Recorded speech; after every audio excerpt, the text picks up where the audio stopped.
disampaikan oleh Ustaz Idil. Kepada beliau waktu dan tempat dipersilahkan. Sallu ala Nabi sallallahu ala Muhammad.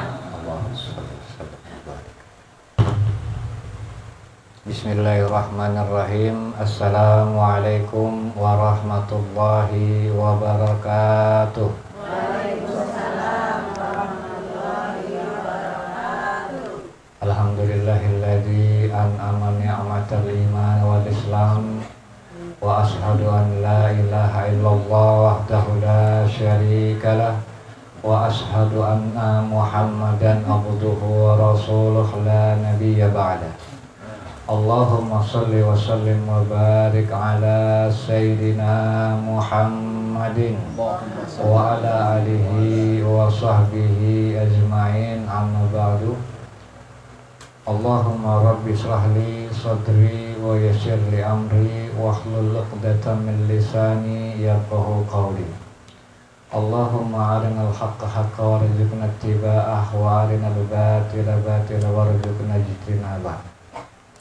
Alhamdulillah, puji beserta syukur marilah sama-sama kita panjatkan kehadirat Allah Subhanahu wa taala yang telah memberikan kepada kita nikmat sehat, hidayah dan taufiknya sehingga kita bisa kembali hadir dalam rangka kajian tafsir Al-Quran yang insyaallah pada kesempatan kali ini kita melanjutkan surah Al-Isra ayat keempat. Dan begitu juga salawat beserta salam tidak lupa marilah kita limpah curahkan kepada Nabi kita Muhammad sallallahu alaihi wasallam. Para ibu yang saya hormati dan mudah-mudahan Allah memuliakan, di dalam surah Al-Isra ayat keempat ini Allah Subhanahu wa taala berfirman, a'udzubillahi minasyaitonir rajim, wa qadaina ila bani Israila fil kitab latufsidunna fil ardi marratain wa la ta'lunna 'uluwan kabira. Wa qadaina, dan kami menetapkan dan telah kami tetapkan ila bani Israil, kepada bani Israil fil kitab, di dalam kitab, latufsidunna fil ardi marratain, bahwa mereka akan membuat kerusakan di muka bumi ini marratain, dua kali. Wala ta'lunna uluwan kabira, dan mereka akan menyombongkan diri dengan kesombongan yang besar. Di dalam tafsir ini Syekh Syarih mengatakan wa qadaina, dan kami telah menetapkan, maksudnya ai hakamna hukman la raja'ata fihi, maksudnya kami telah menetapkan ketetapan yang tidak bisa diubah. Ini menurut Syekh Syarih.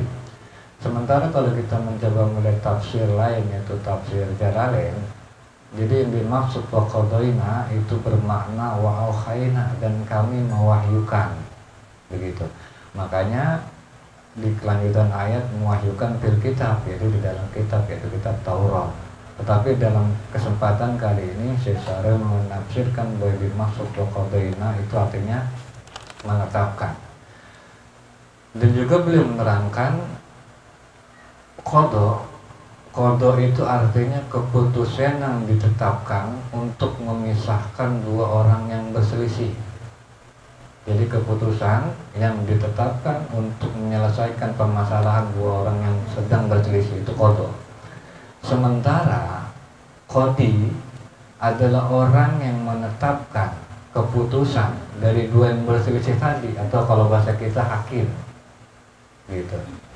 Nah, jadi Allah ini adalah qadi, dan Allah adalah qadi terbaik. Dan di dunia juga ada qadi, ada hakim.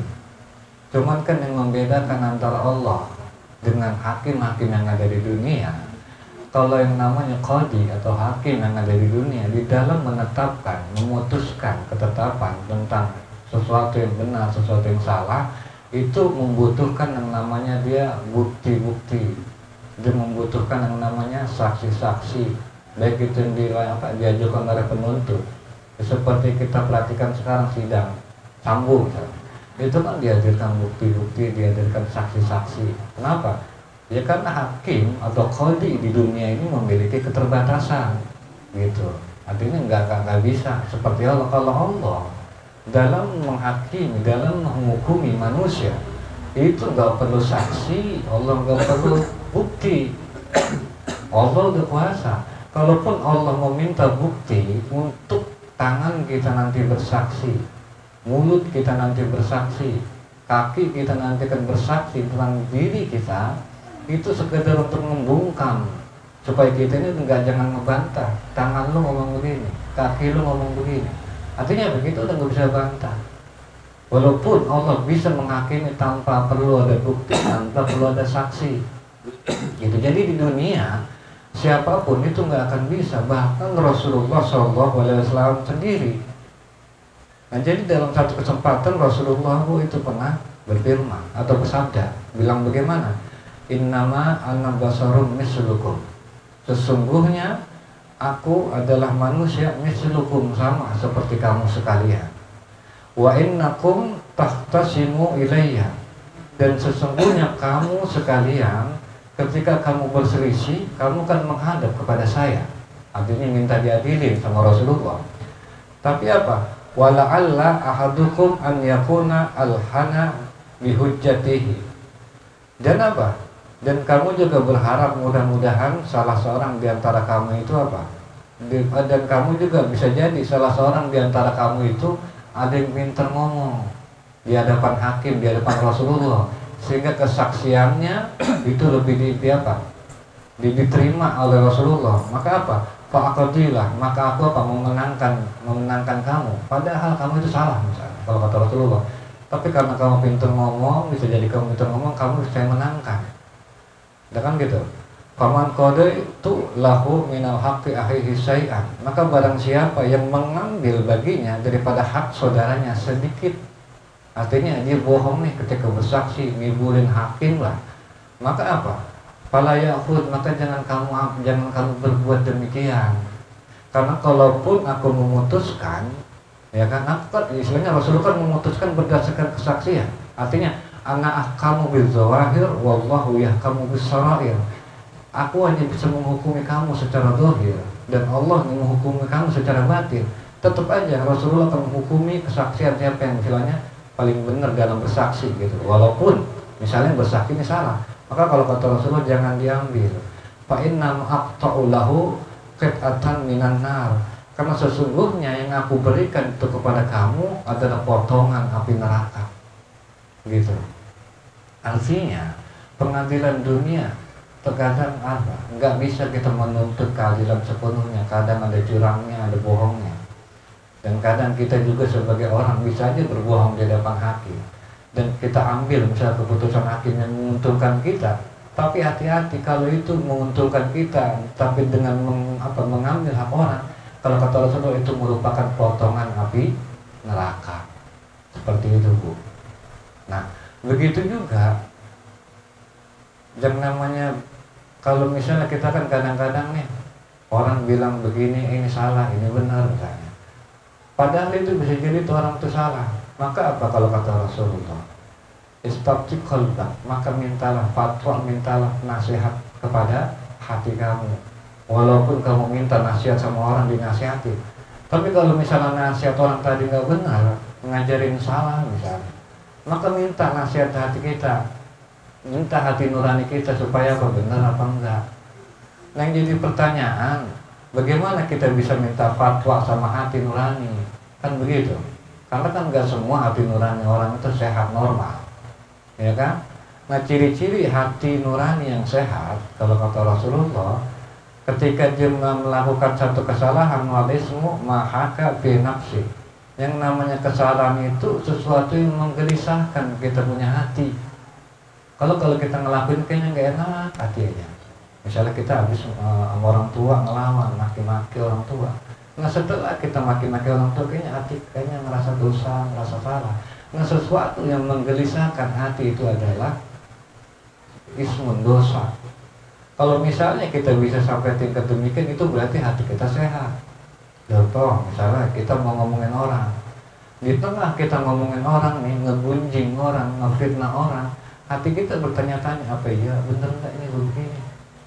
Nah pertanyaan yang mengusik itu adalah dosa, dan itu bagus sebenarnya. Bagusnya apa? Oh, bahwa hati kita normal. Kadang orang ngomongin orang lain itu masa bodoh, gak peduli salah, gak peduli dosa, malah seneng dia kalau ngomongin orang misalnya. Itu hatinya tuh kacau, gak sehat itu dia punya hati. Kalau misalnya kita asing ngomongin orang, gurih, gak ada perasaan kayak ngerasa bersalah, takut, itu gurih. Penyebabnya apa? Penyebabnya hatinya gak mutmainnah, gak tenang.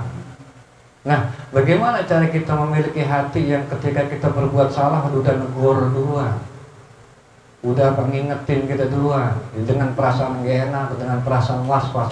Bagaimana cara kita memiliki hati yang mutmainnah? Caranya ala bidzikrillah tatmainnul qulub. Ingatlah, berzikirlah kepada Allah, karena zikir kepada Allah itu bisa menenangkan hati. Dan yang namanya zikir bukan sekedar kita la ilaha illallah, la ilaha illallah, bukan sekedar itu.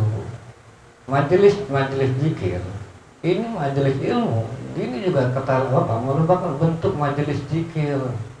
Majelis yang mengingatkan kita kepada Allah, yang mengingatkan apa? Yang mengenalkan kita kepada Allah, kepada ajaran-ajarannya. Makanya wajar Bu, kalau misalnya ibu ini udah ngaji nih, taruhlah misalnya 40 kali, kalau 40 kali itu kan hitungan mata, yang nggak harus urutan. 40 kali ya ibu udah ngaji. Ini nanti ibu akan merasakan perubahan. Itu dimana hati ibu menjadi hati yang mutmainnah. Sehingga ketika ibu nanti berbuat salah, nggak perlu ditegur orang. Hati ibu sendiri yang akan menegur ibu, ini salah, ini jangan. Begitu.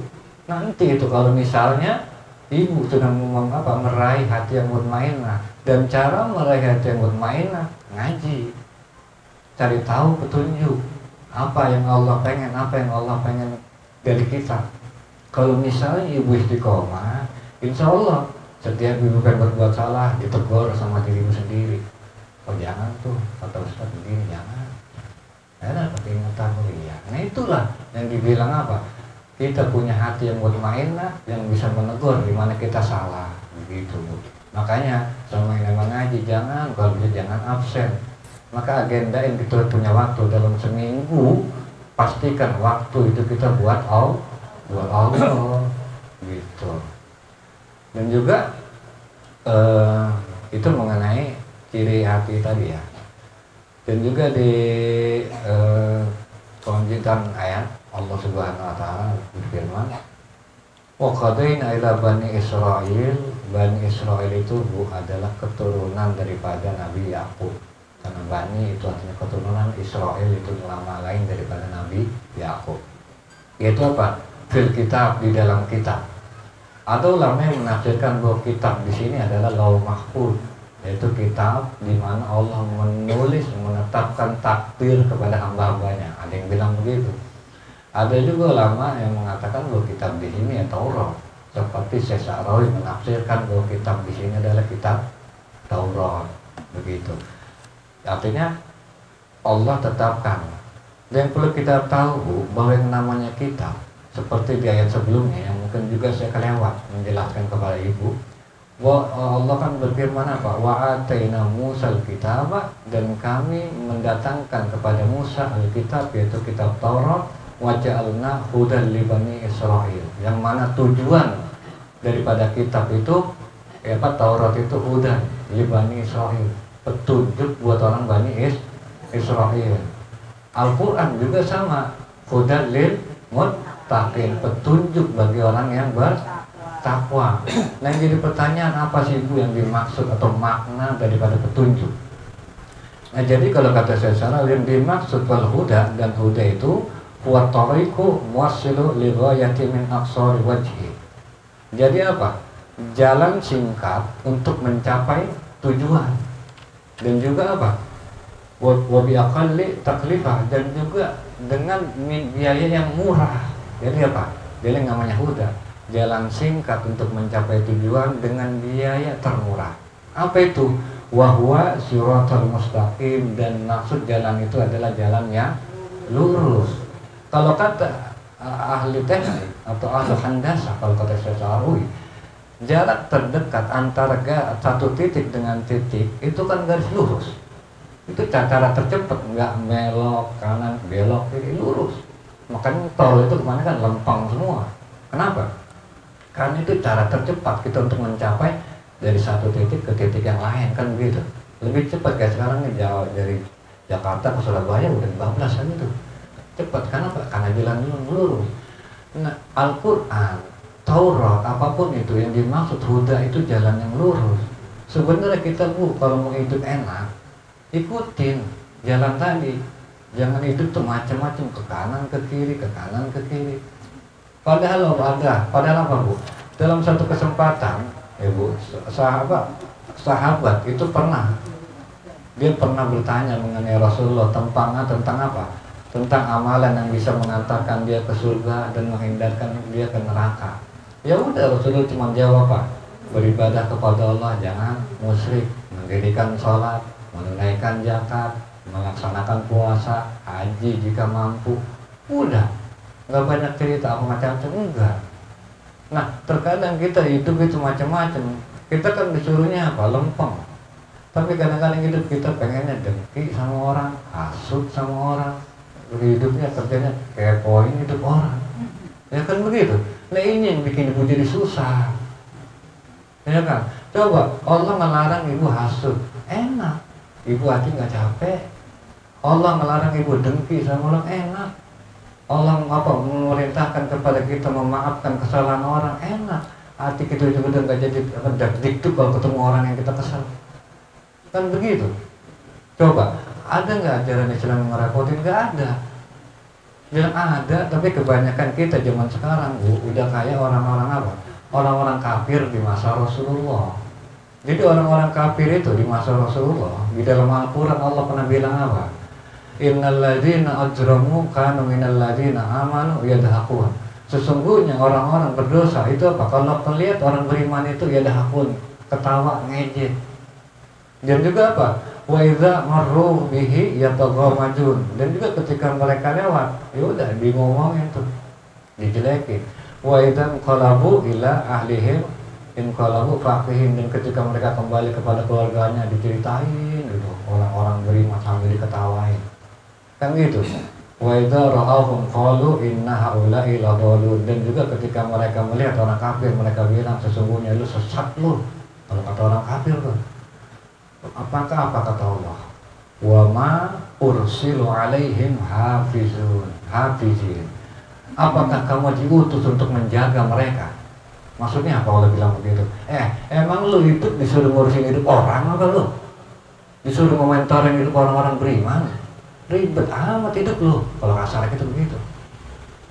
Jadi orang-orang kafir dulu tuh apa? Sukanya dengki sama orang beriman, ngomongin, ngatawain, ngejelekin. Kalau kata Allah apa? Wa ma ursilu alaihim hafizin. Emang lu diutus buat jagain dia lu hidup? Emang lu diutus buat kepoin dia? Nah, terkadang kita, oke lah kita nggak seperti orang-orang kafir. Cuman cara kita, perilaku kita sama. Pengen ngepoin hidup orang. Pengen cari kejelek-jelekan orang. Kan begitu. Kalau kata Allah, emang lu disuruh hidup itu diutus untuk supaya apa? Ngejagain hidup orang lu. Coba, ya kan? Enak gak Bu? Capek. Dan Allah mengingatkan itu supaya apa? Ibu itu jangan capek.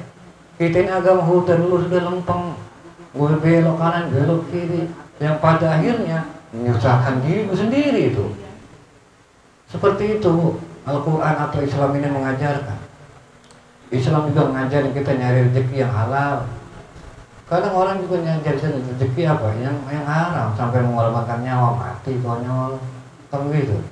Islam ngajarin nyari rezeki yang baik. Orang judi online, wah nggak sedikit bangkrut tuh gara-gara judi online. Begitu juga Islam mengajarkan sabar, menahan nafsu. Kadang-kadang kita nggak sabar, ngeliat barang dikit apa minjem duit, pinjol, akhirnya kelilit, sulit hidup. Kenapa? Oleh sebab kita ini apa? Jauh dari petunjuk, jauh daripada jalan yang Allah maksud, daripada hudan. Akhirnya apa? Melek, bahkan kesini-kesini, akhirnya apa? Nyasar. Nggak sedikit itu orang hidup hancur-hancuran. Kenapa? Karena jauh daripada petunjuk. Dan petunjuk bagi kita ini Al-Quran. Makanya kita jangan jauh-jauh dari yang namanya Quran bukan cuma untuk dibaca, dikaji, ditadaburi, direnungi, diamali. Itu yang terpenting. Begitu Bu. Dan kelanjutan yaitu sini latufsiduna fil ar marratain. Dan juga Allah mengatakan bahwa orang-orang Bani Israel itu akan membuat kerusakan di muka bumi itu 2 kali.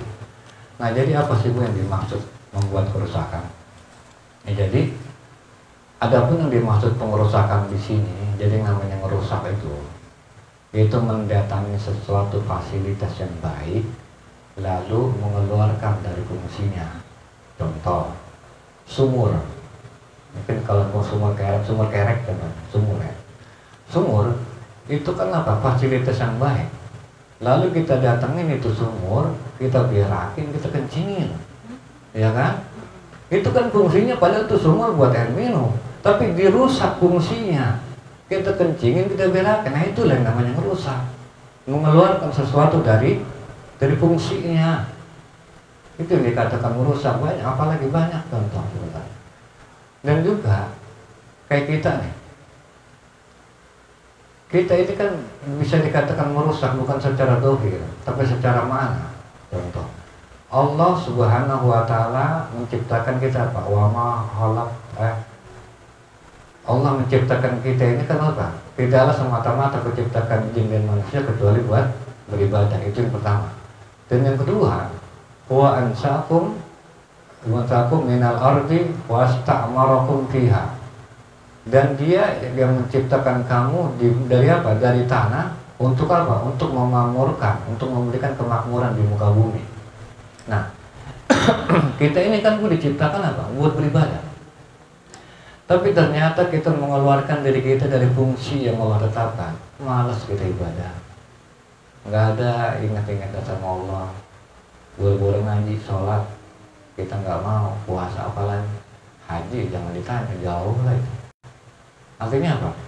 Kalau misalnya kita dalam hidup seperti itu, kita itu kan diciptakan buat beribadah, tapi ternyata kita keluar daripada fungsi atau tujuan diciptakan kita itu, maka apa?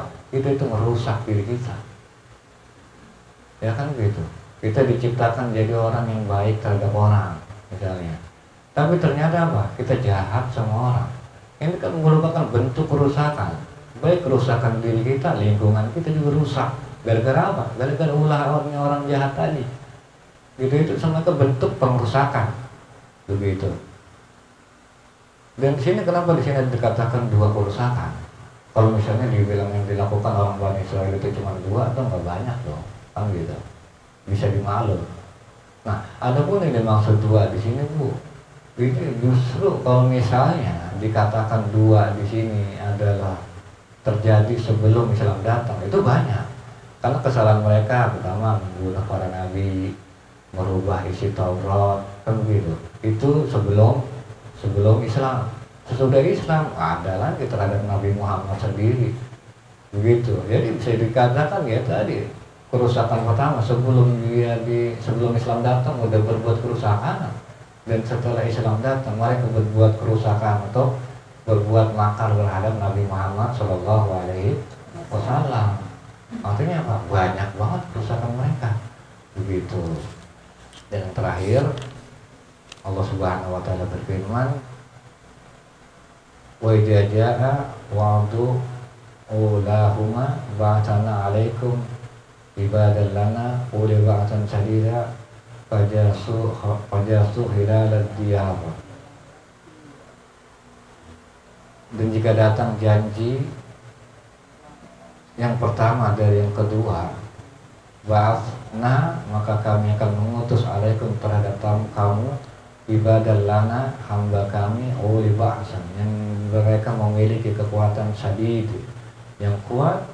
Pada maka karena apa? Merajalela khalilat diyar, dia apa? Di kampung halaman wakana wadan maqula.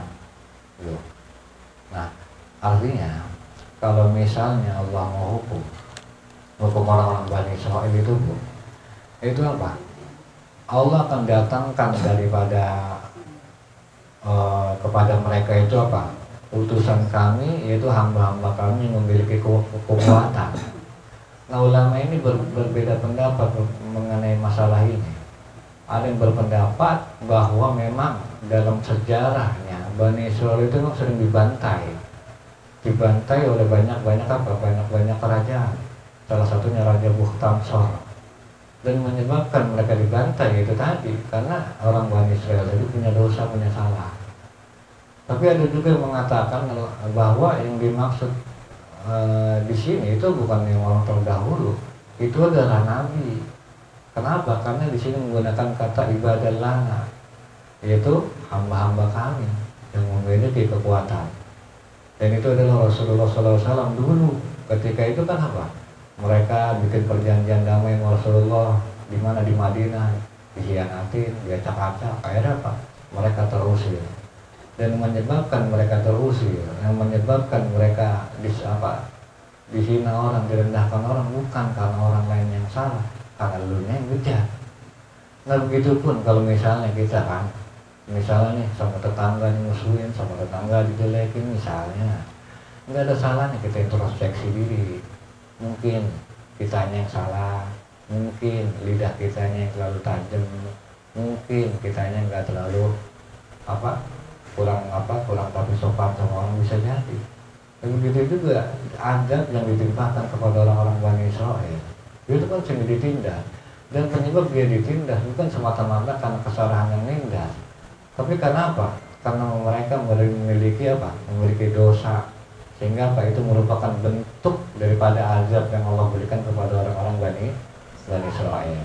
Mungkin itu saja, nanti akan sedikit jelas oleh Ustaz Abdul Hamid kepada beliau. Saya persilakan. Assalamualaikum warahmatullahi wabarakatuh.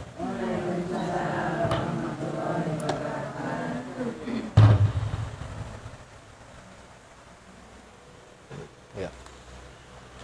Baik, Ibu hadirah yang dimuliakan Allah Subhanahu wa taala, demikianlah lanjutan kajian kita pada malam hari ini, masih membahas seputar keberadaan orang Bani Israel, di mana Bu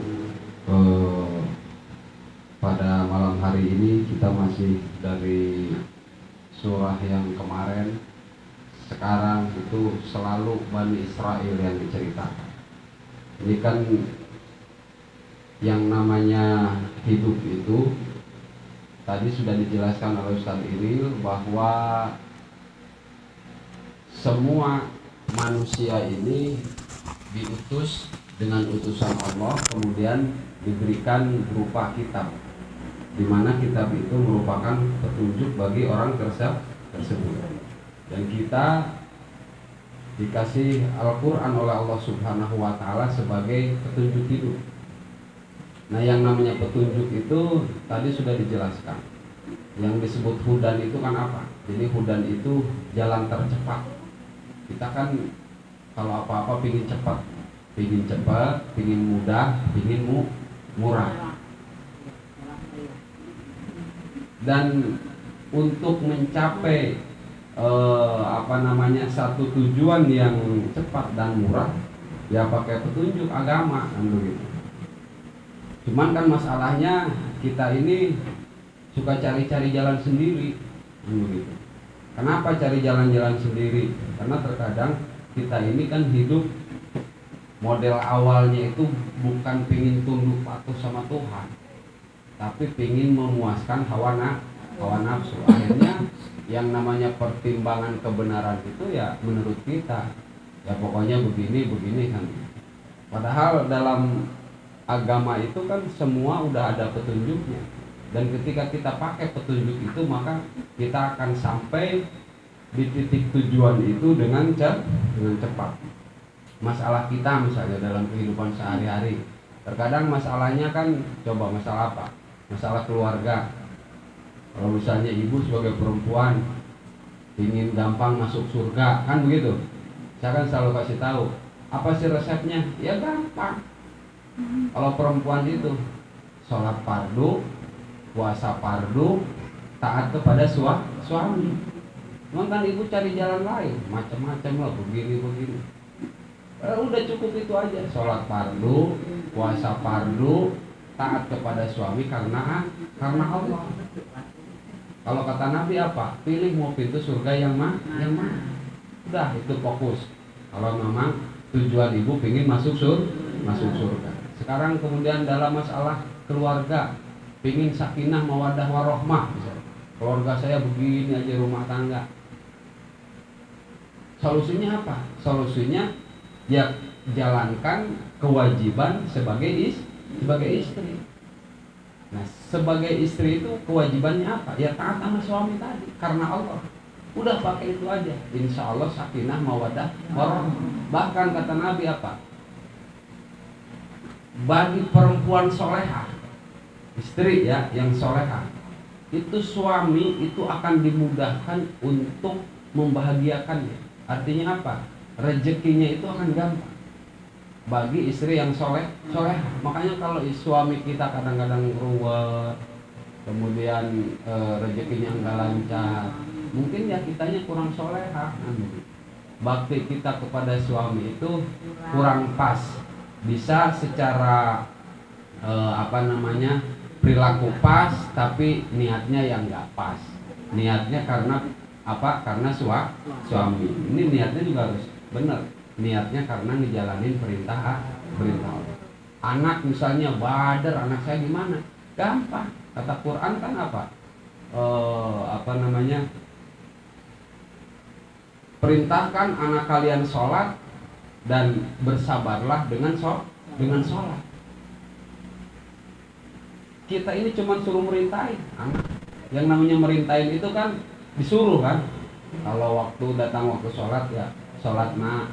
Udah ingetin aja, sholat kan gitu. Kalau waktu ngaji suruh ngaji, udah begitu aja. Ntar juga bener sendiri. Ketimbang kita omelin capek, udah kita suruh sholat aja di waktu sholat. Waktu ngaji suruh ngaji. Kemudian apa lagi? Masalah dalam hidup. Misal kita punya masalah yang berat.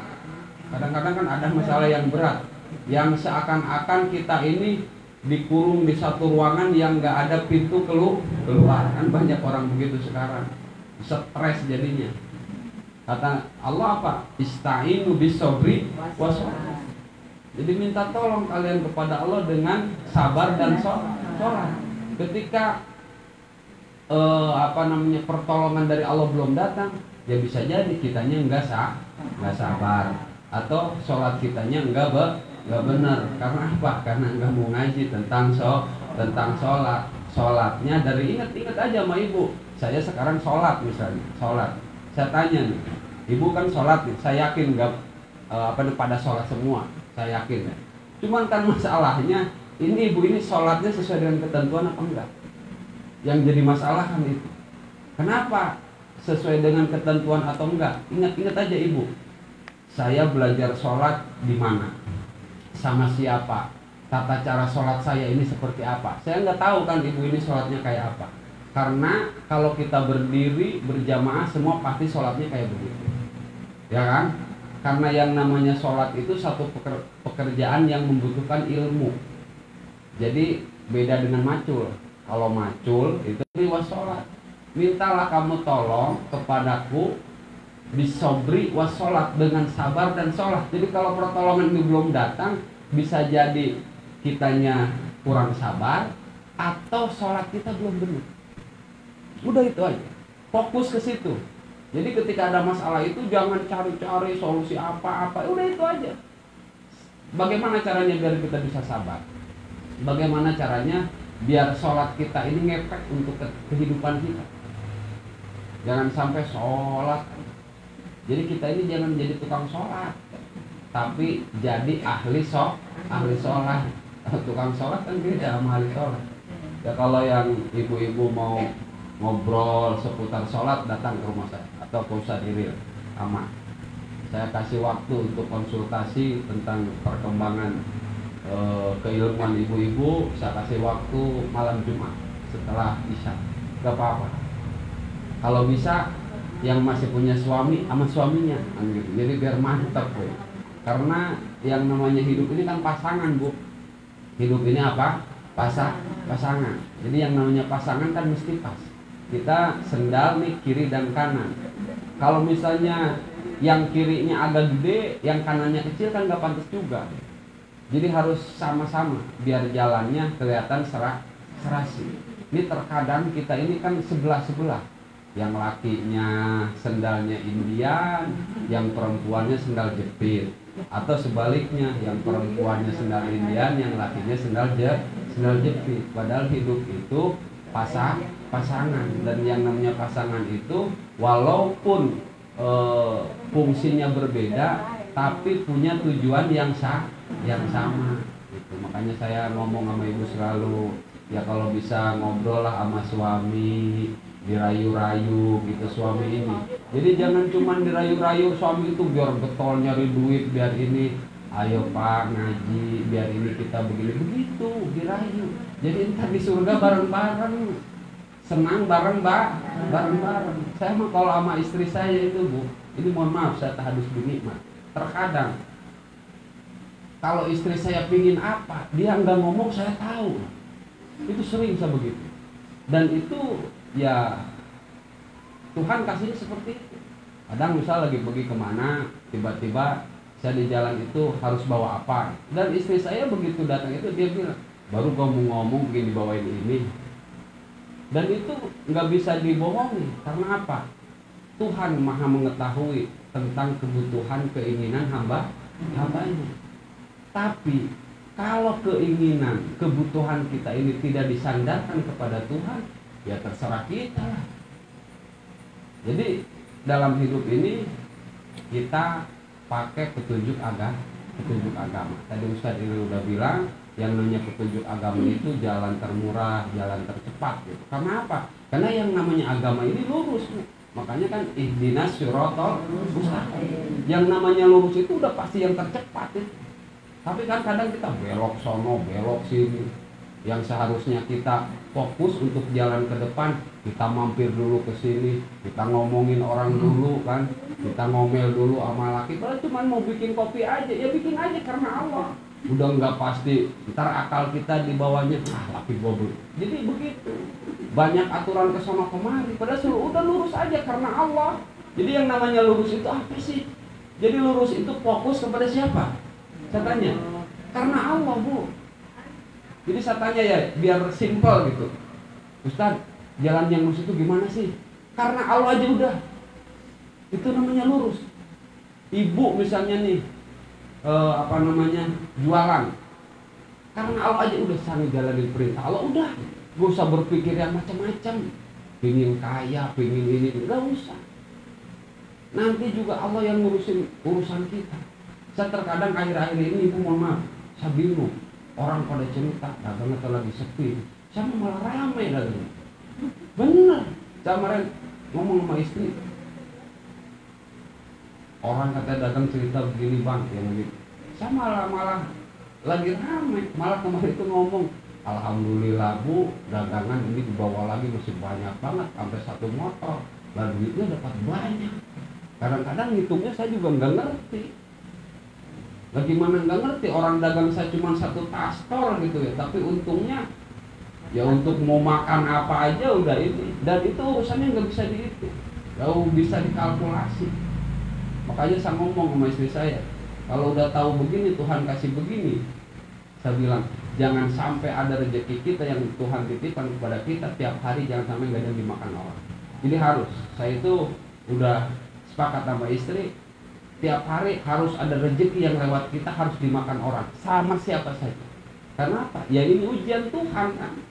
Jadi Allah itu ketika ngasih itu kan uji, samalah kepada Bani Israel begitu.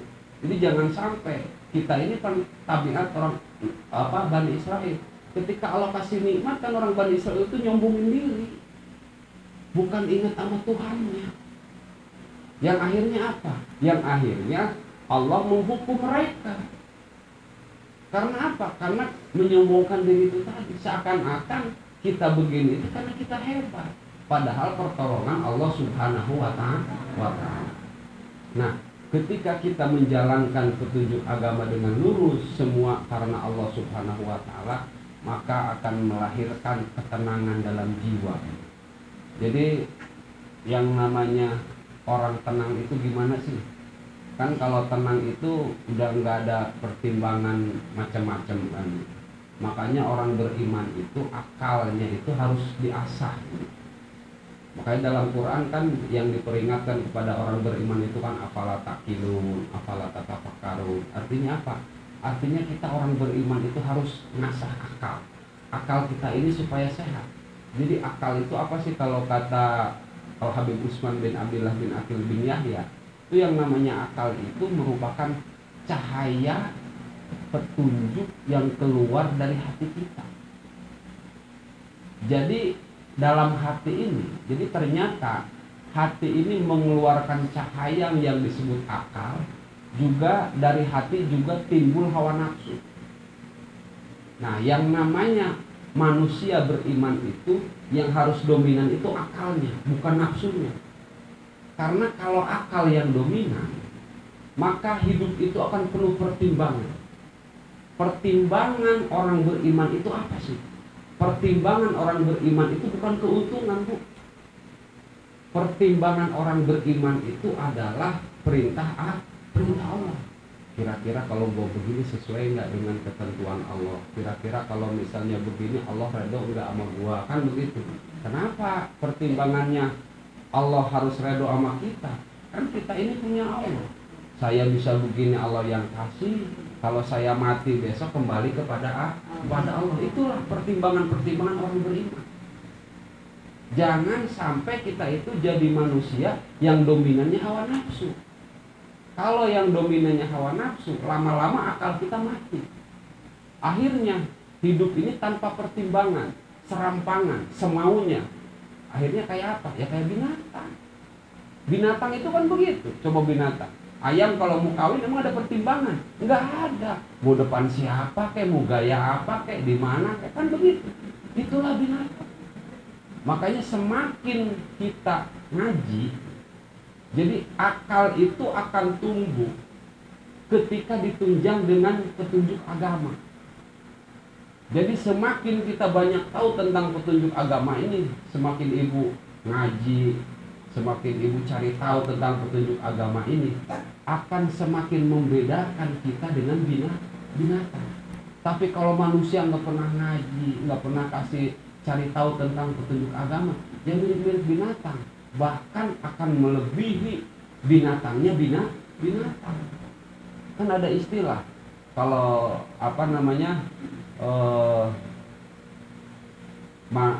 kalau misalnya binatang misalnya hanya makan sedikit, kalau manusia kan apa aja dimakan.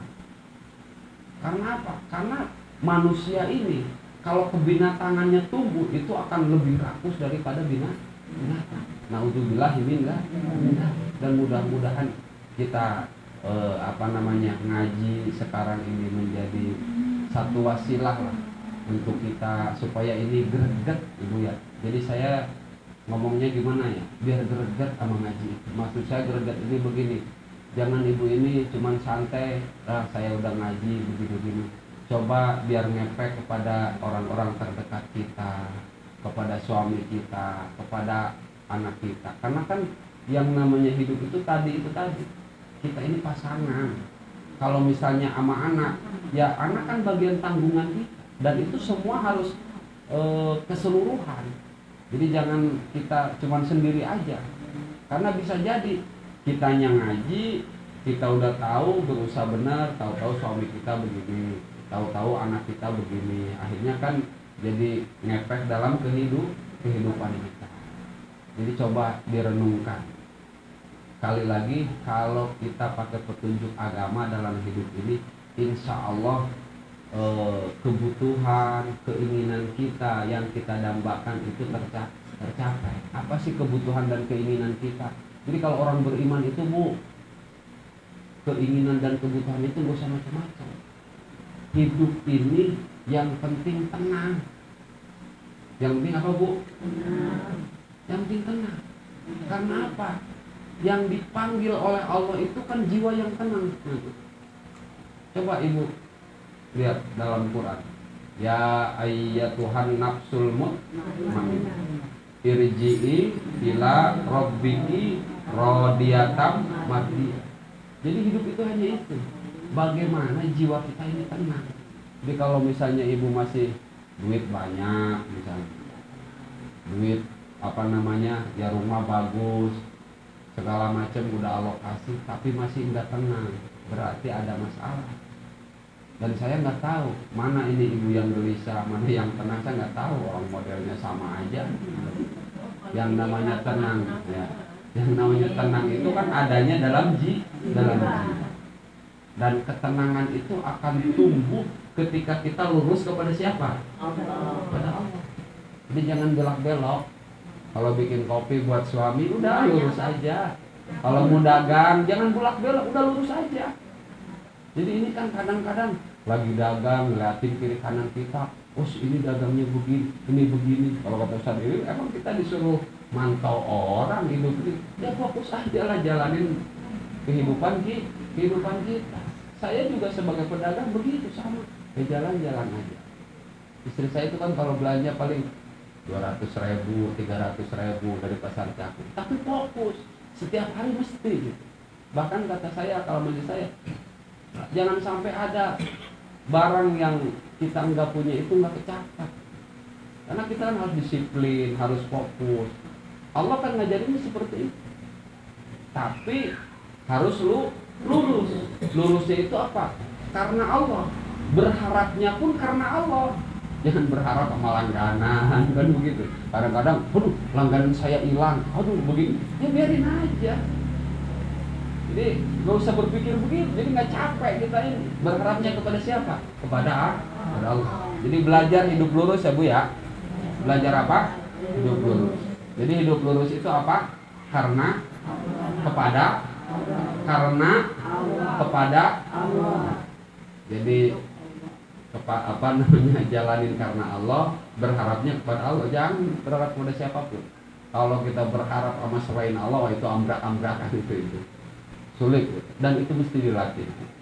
Mesti dilatih, harus banyak merenung, harus banyak berpikir. Makanya kalau lagi di rumah misalnya kerjaan nggak ada, aduh lagi santai main HP, kan begitu ya.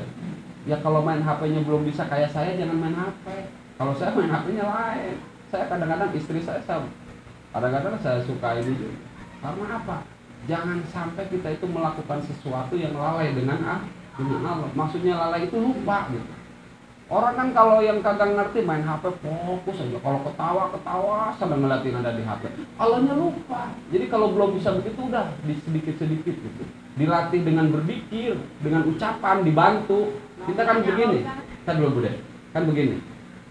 Jadi orang itu kan kenapa sih ulama-ulama torekat itu ngejalanin suruh baca la ilaha illallah sekian ratus supaya ngebantu. Supaya apa? Supaya nggak lalai hati kita, dibantu dengan la ilaha illallah lah. Tapi kalau misalnya kitanya udah connect, hati kita itu udah nggak udah nggak terpengaruh dengan sesuatu, ya nggak apa-apa, nggak mesti ngucapkan gitu. Yang penting hatinya selalu ingat. Ini kan kadang-kadang kita ini dilatih kagak, hati kita ngawur, ingatnya macam-macam. Ya kalau kayak kita mau bantulah, sering gitu. Kalau bisa nggak apa-apa megang tasbih. Kalau misalnya kalau ada yang ngomong soalin megang, ya nggak apa-apa buat ngebantu ini. Kalau harus megang tasbih. Kalau saya nggak megang tasbih kan begitu. Karena ya nggak pengen aja dulu ntar megang tasbih. Tapi ya insya Allah selalu bertasbih. Jadi hidup itu kan banyak cara, dan semua itu akan menjadi lurus, akan menjadi mudah kalau karena Allah dan kepada Allah. Gimana Bu Den? Ya itu tadi seperti yang Pak Ustadz bilang tadi, kan kita semuanya itu suruh niat karena Allah gitu kan. Terus kalau nggak disebut dengan niat karena Allah, katanya nggak ada nilai ibadahnya. Dan sedangkan kita apa yang kita lakukan itu sebenarnya seperti kalau yang pada punya suami kali ya, seperti yang mau suami pun mungkin anak udah setiap harinya lillahi ta'ala kan nggak harus ini karena Allah nggak gitu juga gitu Pak Ustadz. Kita